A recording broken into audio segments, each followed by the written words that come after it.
দর্শক, মেয়েদের সিস্ট হলে কিভাবে বুঝবেন?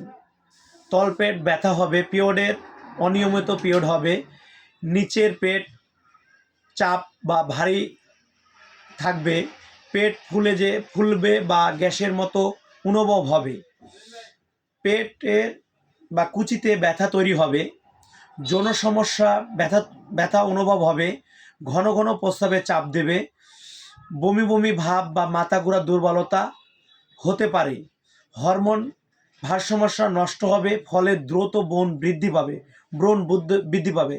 সিস্ট হলে, মেয়েদের জরায়ুতে সিস্ট হলে এই সমস্যাগুলো বেশি হতে পারে।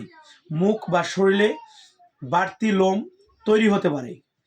মেয়েদের সিস্টের কারণে মুখে বা শরীরে এক্সট্রাভাবে লোম তৈরি হতে পারে। ভালো কিছু পেতে আমাদের ফিজিওকেয়ার অ্যান্ড হেলথের ফলো করবেন। সবাইকে ধন্যবাদ।